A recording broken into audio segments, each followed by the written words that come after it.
judge presiding. All persons having business before the court draw near to the attention and you will be heard. May God save the United States of America, the state of Florida, and this honorable court. Please be seated.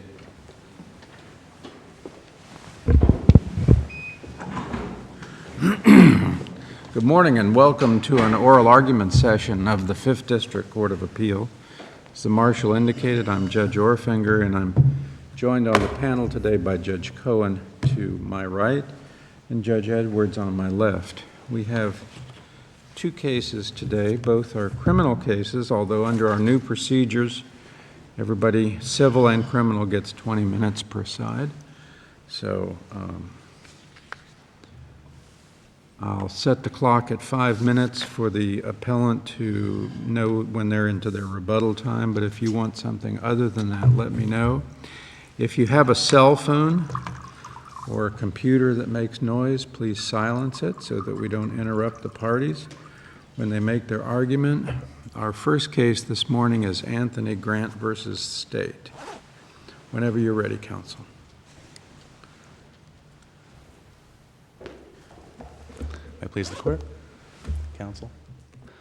Good morning, Your Honors. My name is Gary Schwartz, and with Mr. McLean at counsel table, it's our pleasure to represent Anthony Grant. The 5 minutes that the court suggested for a rebuttal is fine. We're not going to be requesting any additional time.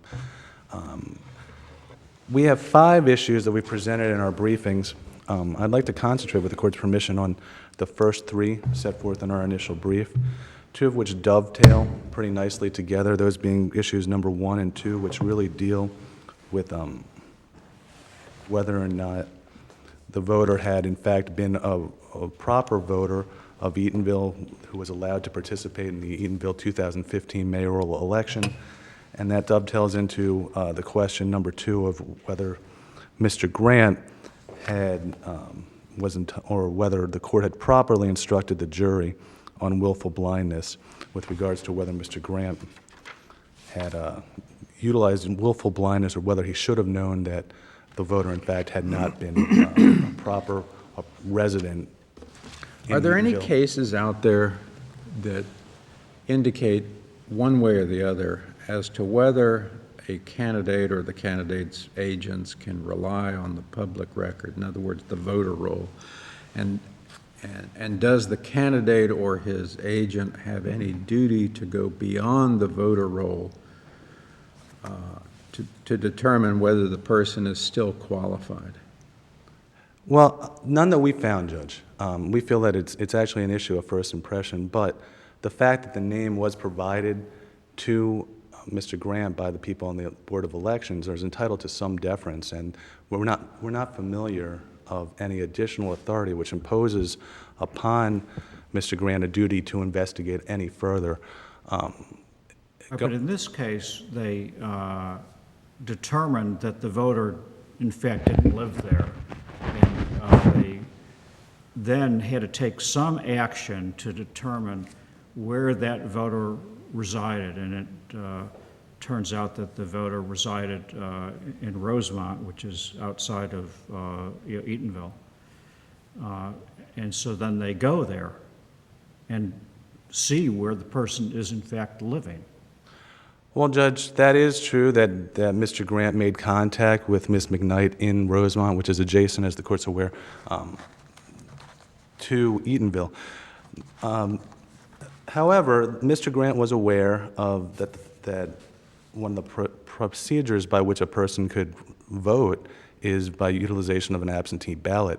But the nature of the absentee ballot process is a person who is away from their residence is allowed to vote even if they're outside the jurisdictional. It's got to be a temporary absence. Correct. I understand that, Judge. And here, they were notified that the person, it wasn't they were temporarily gone, it was they no longer live here. That was the information given to him, correct?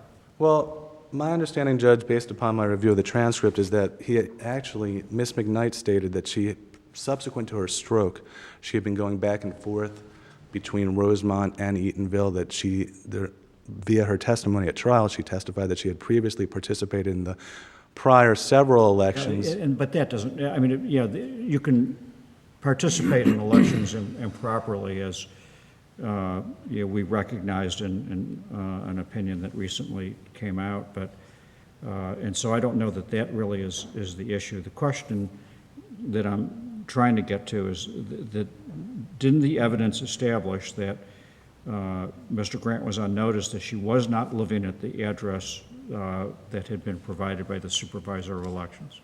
He was on notice that at that time she was not staying at the address that had been provided by the supervisor of elections. That is correct. However, the facts were that she had been living in Eatonville her entire life, considered Eatonville her residence, and I understand that the courts recently addressed a similar issue in the case of Kinney versus Putnam County Canvassing Board as recently as this year, and I think that was authored by Your Honor. And in that case, the court addressed a somewhat similar fact pattern, although in that case, I guess the voter had actually traveled to North Carolina, and made the decision that there was an insufficient nexus between the voter and Putnam County to allow him legitimately to vote in that case. Now we have some guidance. However, that kind of knowledge can't be imputed to Mr. Grant in making the determination as to whether or not Ms. McKnight... No, but, I mean, the real question is, are your suspicions aroused? And when somebody goes to the address and the person, and you're told, she doesn't live here anymore, but I can put you in touch with her, you then get that information and you physically go to an address outside the voting jurisdiction, and there she is in what looks like a regular apartment. It's not a nursing home, it's not a college, it's not any of the normal things that you would go, well, this is temporary, I get it. You know, your suspicions are aroused, and then you cover your eyes. You don't ask, you know, it's kind of like the old Sergeant Schultz on Hogan's Heroes.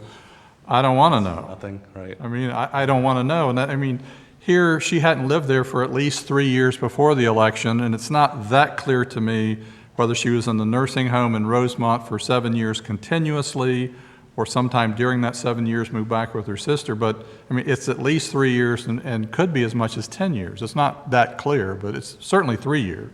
Well, Judge, I guess to me, a corollary would be a student that's going to college where they could be living away from home for an extended period of time, yet their residence certainly... Right, and if you went and visited that person would be in Gainesville or Tallahassee or some college town and go, why, you know, if you wanted to know why they're there, you'd say, why are you here? I mean, I would think Mr. Grant, possibly if he had run into her at a different address in Eatonville, he might have reminded her to update your address with the voter rolls. Well, Judge, I understand the court's position. Number one, I would point out that if there was any fraud or dishonesty, that would fall upon Ms. McKnight. I do think that it's our position that Mr. Grant was entitled to rely upon the assurances both by the governmental agency supervising the election, and it's our position that the fact that Ms. McKnight was staying does not put him on notice to have any further obligation to investigate any further. And if I can point to the court to the trial transcript, and starting at transcript page 442, the discussion was, you didn't know you couldn't vote in Eatonville. Did you know you couldn't vote in Eatonville? No, I didn't know. Because you didn't live there, she stated, I didn't know. Did you believe that you could vote in the Eatonville election? And she goes on to say, well, No, go ahead and give us the answer to that question. Do you believe you could vote in Eatonville election? That's an important answer, isn't it? right. Going on, Judge, yes. And what does she say? She, at one point, as pointed out in the government's answer briefs, does indicate that she had not believed, but that was quickly clarified on further inquiry. Going on, all right, Ms. McKnight, just now when Mr. Dorse was talking to you, you were telling him that Rosemont was your home. Back in 2015, was Rosemont your home? When you voted, she states no, yes, I don't know. That was your home? She states no, it ain't my home. And she goes on, again, states that she considered herself a lifetime Eatonville resident, that she had been back and forth between Eatonville and Rosemont. So from her perspective, she wasn't allowed to vote. Mr. Grant has seen nothing except the fact that he's speaking to her outside of Eatonville that should have created him, placed any additional duty upon him. Well, And there's a little more than that, and that is that, he knows that she's not living at the registered address. Correct. So, the question is, does that give rise to some duty of inquiry? And that's what we have to struggle with. Again, Your Honor, I understand the court's inquiry and the court's concern. We want to make sure that the people that are participating in local elections deserve or are rightfully allowed to participate in those elections so that the election results are truly indicative of the population to be served by the people that are elected. I understand the court. We can see simply from, the two cases where this issue has arisen that there's this misconception that people can vote wherever they want to vote, apparently. It's happened in at least two cases that we've seen recently, that people think, well, all right, this is where, I grew up, or I lived here for an extended period of time. This is where I want to vote. And even though I don't live there, that's where I want to vote. And people have that misconception. And so, I get that. The issue, though, isn't really whether she's voting improperly. It's whether he has some duty to inquire once he learns that she's not at the address and hasn't been living at that address and is indeed living at an address outside of Rosemont, whether that puts him on notice and whether he has some duty to inquire. Well, Judge, as indicated, I guess this issue has come up recently for this court in again, that Kinney versus Putnam decision, and I hear that the court's speaking of an additional case. However, one of the cases that was in effect at the time, the one that to me speaks most directly in this sort of issue, is Walker versus Harris, which is a Fourth DCA case from 1981, which states, and I quote, "The best proof of one's domicile is where he says it is. This is not to say that proof of legal residence cannot be measured by objective factors, but in analyzing proof of intent, a person's declaration is especially significant and entitled to great weight." An example might be, an obvious example that would sort of illustrate the court's concerns is I can say, well, I'm going to be voting in Seattle. I've never been there. I have no nexus to Seattle. What we have with regards to Ms. McKnight is something that sort of weighs on the other side of the spectrum in that she has, first of all, unlike the Kinney case, she didn't leave the state. She's living in an adjacent municipality. Well, remember in Kinney, there were actually two people in North Carolina. There was one person that was living over in St. Augustine. That's correct. I misspoke. And so that person stayed in state, was working, and said, well, this is where I'm from, and this is where I'm interested in the politics, and so I'm going to get an absentee ballot. So it wasn't just out of state. There you had someone living, 50 miles in an adjacent county. Well, Judge, in this case, though, there is still a family connection between Ms. McKnight and her family, and the fact is, again, in the transcripts, she does indicate that she was going back and forth subsequent to her stroke between Eatonville and Rosemont. So I don't think if she had told Mr. Grant that, then we've got a different case. We're not talking here, the willful blindness is not actual knowledge. It's the equivalent of actual knowledge by not wanting to find out. If he had asked her, do you still live in Eatonville? And she goes, I go back and forth. Well, okay, then maybe that kind of pushes it to one edge.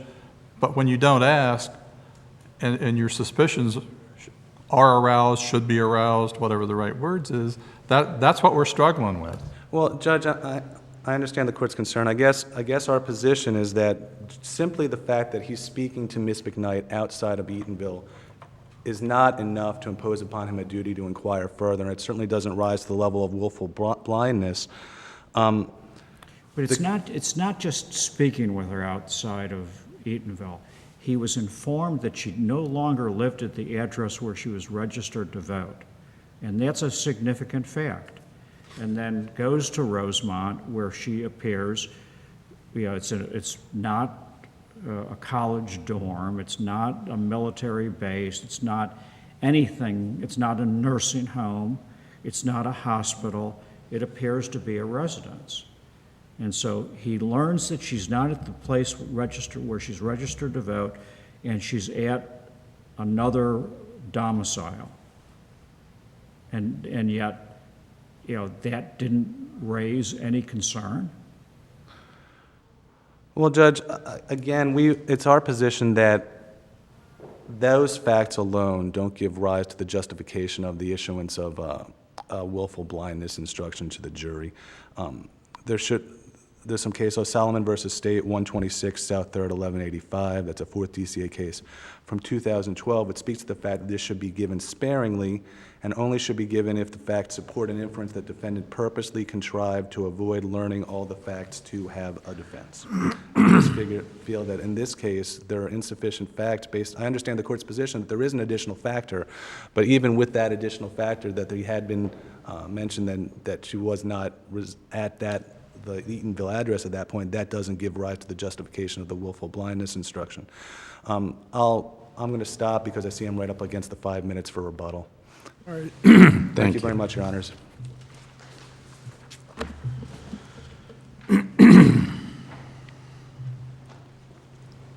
May it please the court, counsel, good morning. Kelly Nealon on behalf of the state. It seems the court understands the state's position here. I just want to add that she didn't ask for the absentee ballot. He went to her house with the absentee ballot request. He had her fill it out, and then he had his daughter pick it up. So all of these circumstances combined certainly should have indicated to him that she was not an Eatonville resident anymore and was not qualified to vote in the Eatonville election. Oh, and one more thing, too. This was only an Eatonville election. Why can't he rely upon the voter rolls? I mean, he's running a campaign. There's a lot involved in running a campaign, and do we put the burden on a candidate to research the residence of every absentee ballot? I think, well, first off, I find it a little troubling that candidates are going to people's houses with absentee ballots in the first place. I mean, right there, I think that's indicating that perhaps there might be something going on. And yes, they do have the burden to know who they're soliciting. What percentage of people in this election voted by absentee ballot? I'm sorry? What percentage of people in this election voted by absentee ballot? I don't remember off the top of my head, but it was a huge percentage. I mean, it's significant. It seems to be that is the culture within that community, that the great majority of voters vote by absentee ballots. Correct. And we don't know how many of them even lived in Eatonville, but in this case, we found out that one of them did not. She hadn't lived there in a long time. And yes, a candidate who has run for office before, who signs a statement saying that they are familiar with the election laws, I believe has a duty to find out when he goes to a house that is not within the Eatonville limits, to at least ask the person. He didn't even ask her. If he would have said, "Do you still live in Eatonville?" and she said, "Yes, I always vote there. The only reason I'm staying," the place where he went, the lease was in her name as well, too. This wasn't, she was staying at her daughter's house or something. I mean, she had established a residence outside of Eatonville at this point in time. And yes, I think he did have a duty to find out, especially since he'd already been told she didn't live at the address to which she was registered to vote. So it's our position that he did act with willful blindness, and that the conviction should be affirmed in this case. Thank you.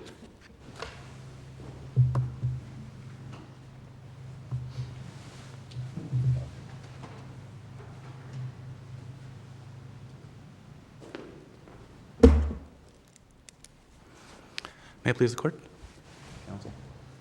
By way of rebuttal, Judge, for the purpose of the voter fraud charge, there has to be evidence that the vote was in fact fraudulent, which I think we don't have here. And then number two, with regards to the... I'm sorry, you think you don't have? You don't think that vote was a fraudulent vote? Well, I think for a fraudulent vote, there's a question of intention by Ms. McKnight, which I think that the record is empty of. the only testimony under oath from anybody was that Ms. McKnight truly believed that she was allowed to vote. With the exception, she does at one point state something counter that in a one-word answer, but that's quickly clarified upon further inquiry, that she believed, I'm a lifetime resident of Eatonville, I've always voted in the Eatonville elections, I believe that I can vote in the Eatonville elections. That was the only testimony. So, Now, I can tell you, I was born in Chicago, where the motto is vote early, vote often. Now, I haven't been there since I was, a child, but if I had a belief that I could vote there, that's all it takes? well, Judge, going back to the Walker versus Harris case, there are objective factors, which is not, it's not to say that proof of residence cannot be measured by objective factors, but I think we have a much less extreme case in the case of Ms. McKnight with regards to her proximity, both temporal and familial and geographical, to her ties to Eatonville. The other thing, Judge, is while it's troubling, perhaps, that there aren't more concrete answers with regards to whether a person is entitled to vote or is not. That has now been lessened somewhat by the court's decision in this Kinney versus State. But again, that decision's 2018. This election, the municipal election, took place in 2015, and that knowledge or that reasoning can't be, it's unfair to have placed the burden to understand that upon Mr. Grant at that time. There's no, to my knowledge, there's no statutory duty or statute that places a duty to further investigate Mr. Grant, for Mr. Grant to further investigate the qualifications of the voters. And it's the job of the Board of Elections to screen their voters to ensure that the people that are participating in the elections are properly qualified to do so. And I think there has to be some deference or some entitlements to some sort of deference for the candidate. Had Mr. Grant been told statutorily that there was an additional duty to conduct an additional investigation, and he failed to conduct that investigation, then I think we'd be somewhere different than where we are. Ultimately, the rule of lenity. I don't know that this issue is one of an initial duty to investigate. I think that it's more in line with the fact that once you're provided with information that the person's not living where they're registered, and you go to a residence outside of the county, do you have some obligation to inquire? I recognize the court's concern, and what I would submit is that, again, not knowing that someone, for the purpose of absentee voting, can be staying away from their residence for the purpose of the voter lists, coupled with the fact that he's been told by Eatonville's Board of Elections that this is, in fact, a proper voter. I think the fact is that he's entitled to deference. He's not placed, no additional burden is placed upon him to further investigate. And I would equate this to if one is speeding somewhere and there's a posted speed limit of 35 miles per hour, but in fact there's been some sort of a municipal ordinance lowering the speed limit in that location to 30 miles per hour, the driver can't be held accountable to know that in fact there are additional requirements which he has not been apprised of. So unless there are further questions, I'll rest at this point. Thank you, counsel. Thank you both.